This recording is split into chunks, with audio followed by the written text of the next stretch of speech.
અત્યારે જે તમે જોતા હશો કે જે અસામાજિક તત્વોની આપણે જે સૂચિ બનાવી છે એમાં અમદાવાદ શહેરમાં કુલ 1481 લોકોની સૂચિ આપણે બનાવી છે, જેમાં બૂટલેગર છે 303, જુગારવાળા 21, શરીર સંબંધી 687, મિલકત સંબંધી 424 અને અન્ય બીજા 46, એમ કુલ 1481 લોકોની જે સૂચિ બનાવી છે. એમાં ઘણા બધા પાસામાં જઈ રહ્યા છે, ઘણા બધા ગડીપાર પણ થયા છે, ગુનામાં ઇન્વોલ્વ છે.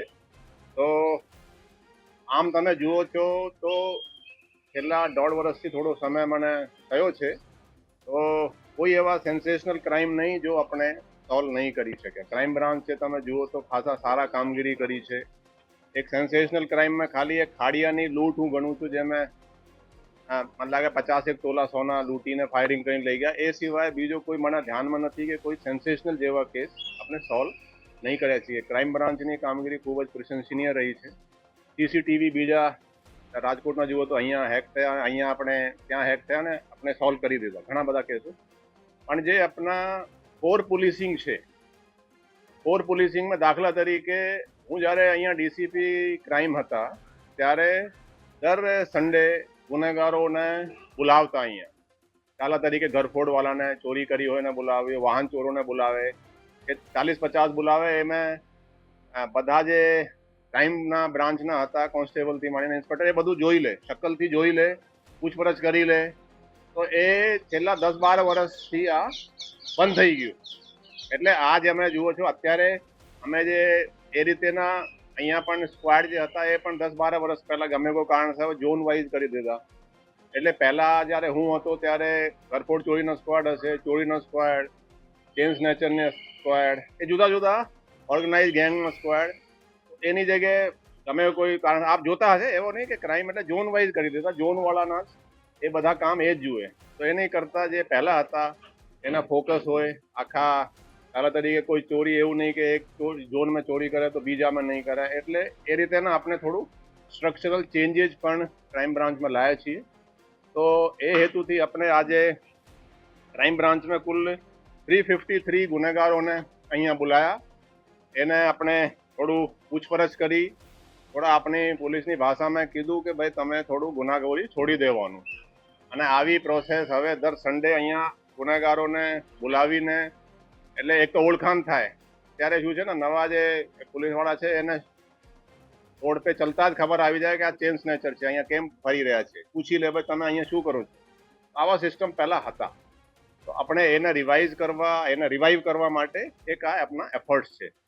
આ સિવાય અત્યારે જે બીજા જે પણ ચાલી રહ્યા છે, પોલીસ ખૂબ જ એક્ટિવલી કામ કરી રહી છે, ચાહે નાઇટ રાઉન્ડ હો કે બીજા ગુનેગારોને શોધવા, પકડવા, એના વિરુદ્ધ અટકાયતી પગલાં લેવા, પાસાની કામગીરી પણ સારી થઈ રહી છે. તો અમે અપેક્ષા છે કે ઓર પોલીસ જે છે વ્યવસ્થિત કામ કરશે અને ગુનેગારોને થોડું કાયદાનો ડર લાગે એવી રીતે પોલીસ હવે કામ કરશે. નહીં, આજે મેં કીધું કે થોડું જે છે ને કામનો ભારણ પણ વધી ગયું. સોશિયલ મીડિયા આવી ગયા, ટેકનિકલ એનાલિસિસથી, સીસીટીવીઓ પહેલા જે બધું નહીં હતું એ નવા ચીજો આવી ગયા, તો કદાચ ફોકસ થોડું શિફ્ટ થઈ ગયું. પણ આ પણ એક ઇમ્પોર્ટન્ટ છે. જેસે પહેલા એન્ટી વાયોલન્સ સ્ક્વોડ થતા હતા, એટલે કોઈ પણ લુખાગીરી કરે, 2-4 ગુનાઓ કરે તો એને અહીંયા બોલાવીને એને પૂછપરછ કરતા, ભાઈ તમે શા માટે આવું બધું કરી રહ્યા છો. ગુજરાતના ઇતિહાસમાં પ્રથમ વખત આ પ્રકારનું આયોજન કરીને પોલીસ કામગીરી કરતી. ના, એ પહેલા પણ થતા હતા. પહેલા પણ મેં કીધું કે દર સન્ડે તમે જૂનાથી માણસોથી પૂછતો તો દર સન્ડેના રોજ અમુક ગુનેગારોને બોલાવે અહીંયા જ, અને એને બધા આપણા પોલીસના માણસો જોઈ શકે. થોડું એ ભાઈ એમને તો ખબર, પોલીસવાળાને ખબર હોવી જોઈએ કે ભાઈ કે આ ઘરફોડ ચોરી એ ક્યાં રહે છે, એનો ઘરની પણ ખબર હોય, જઈને ક્યાં રહે છે, એના ઘરમાં કોણ કોણ છે, શું કરે છે, એની આવક શું છે. તો એ થોડું એને એક્ટિવ કહી શકાય કે આપણે ટ્રેડિશનલ પોલીસિંગમાં પણ થોડું આપણે હવે ધ્યાન વધારે આપવામાં આવશે.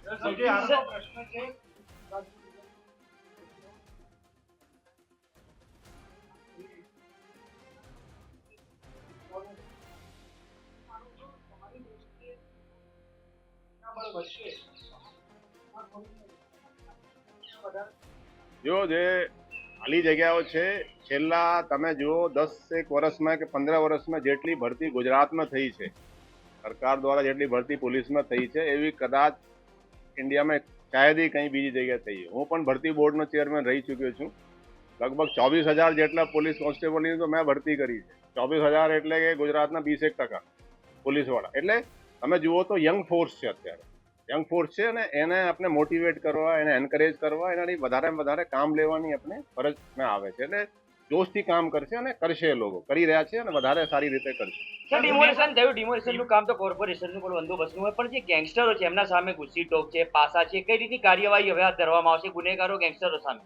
નહીં, તો તમે જુઓ તો કન્ટિન્યુઅસ પ્રોસેસ છે. હમણાં જ ગઈકાલે જ પહેલા 21ના પાસાના ઓર્ડર કર્યા, પછી 12ના કર્યા, તડીપારના પણ ચાલી રહ્યા છે. તમે જુઓ છો આજે ગુનેગારો જે અત્યારે ડિમોલિશન જે થયા છે, ચાહે પહેલો ત્યાં કાલુ ગરદનના છે કે પહેલા મુશીર છે, ત્યાં એનો જુઓ તો બહુ મહેલ જેવા એ હતા. અહીંયા પણ એ પેલું ગામા ગોવિંદ પટેલ કે એનો મનપસંદ જીમખાના એને પણ તોડી દીધા. ઘણા બધા આવા ગુનેગારોને જે કાયદા છે, કાયદાનું એને ખ્યાલ આવે કે ભાઈ કાયદાથી એને બીવું જોઈએ, એ રીતેની કામગીરી તમામ તંત્ર જે છે ને એના કોઓર્ડિનેશન જુઓ.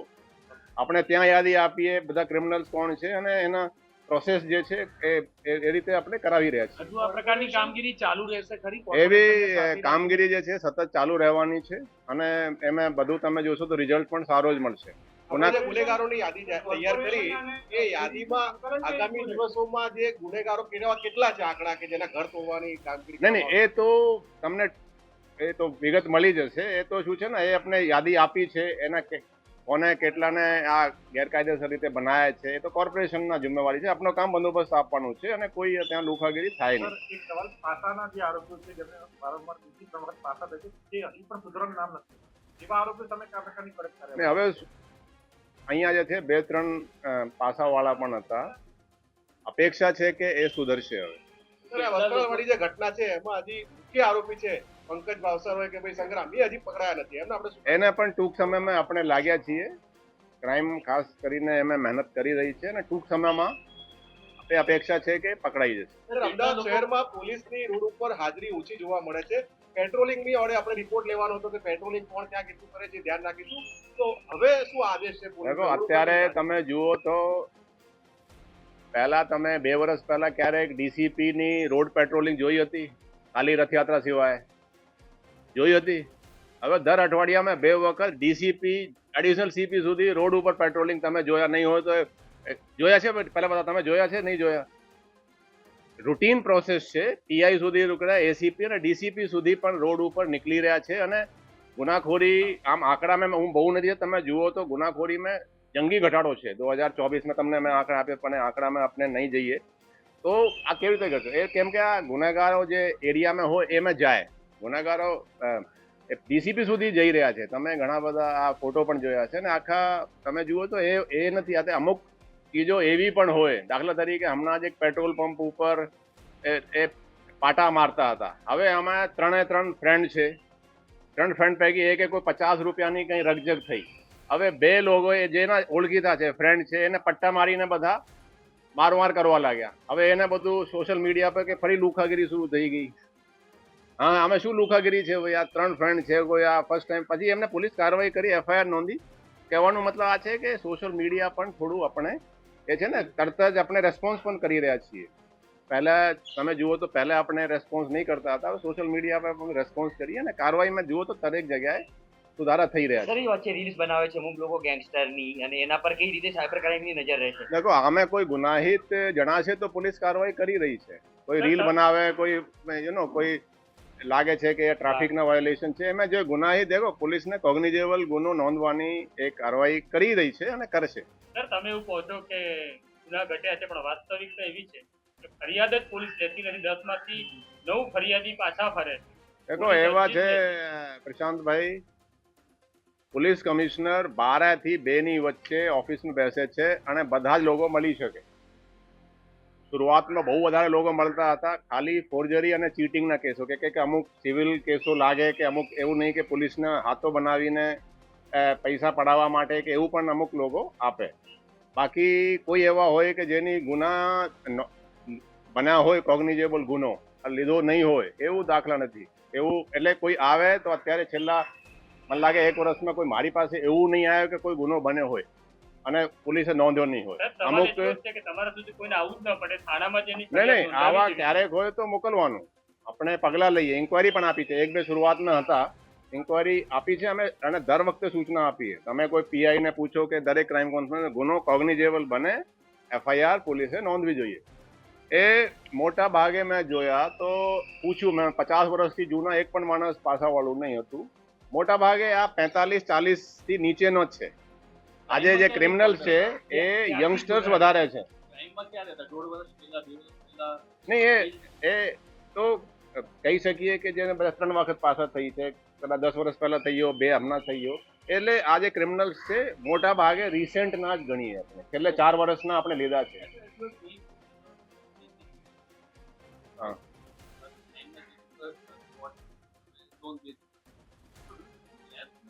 નહીં એવું નથી, કદાચ એ લાગ્યો હશે કે ભાઈ આ ફોકસ ઝોન ઉપર કરીએ. એમાં એ નથી કે કંઈ, મેં જ્યારે કીધું કે સેન્સેશનલ ક્રાઇમ કોઈ એવા છે તમને ખ્યાલ હોય કે 1.5 વર્ષમાં તે આપણે સોલ્વ નહીં કરી શક્યા. કોઈ પણ એવા હોય, કામગીરીમાં જુઓ તો ક્રાઇમે એવા કેસ સોલ્વ કર્યા છે જે કદાચ 20-25 વર્ષ પહેલા સોલ્વ કરવાનું એટલું ઇઝી નહીં હતું. મોબાઈલ ટેકનોલોજી, સીસીટીવી આવી કામગીરી ખૂબ જ સારી છે. પણ થોડું જે આપણને લાગે છે, હું પણ ક્રાઇમ બ્રાન્ચમાં રહી ચૂકી છું, થોડા મારો પણ અનુભવથી લાગે કે આમાંથી ડિટેક્શન વધારે થાય, ઇમ્પ્રુવમેન્ટ થાય, પોલીસની કામગીરીમાં સુધારો થાય, એ મારી પણ જવાબદારી છે.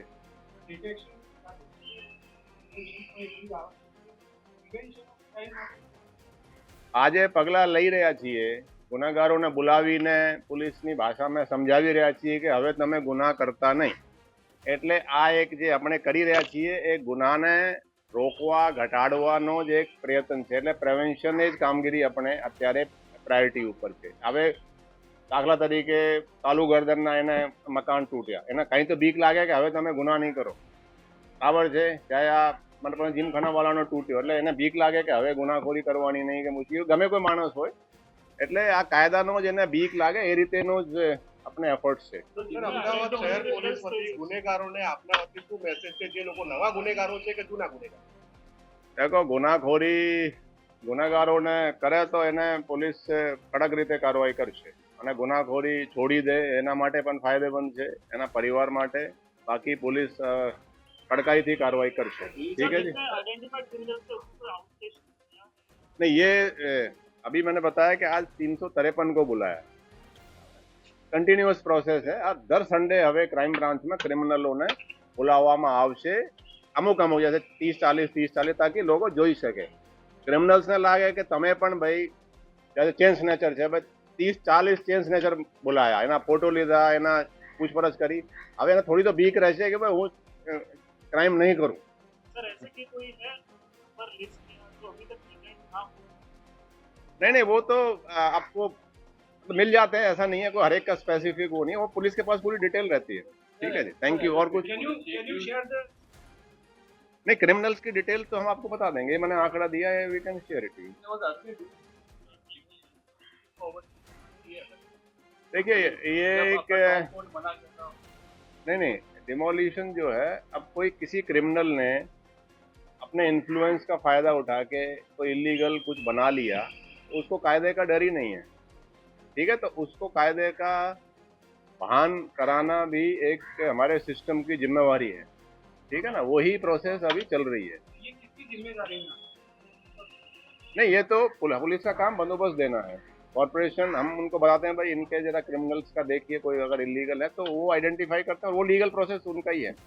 मतलब वो जेसीबी और सब है उनकी आती है, हम तो पुलिस बंदोबस्त देते हैं, ताकि ऐसा नहीं है कि क्रिमिनल्स का इतना डर हो या वो कोई आदमी इकट्ठा कर लें, कोई भी कार्रवाई करे.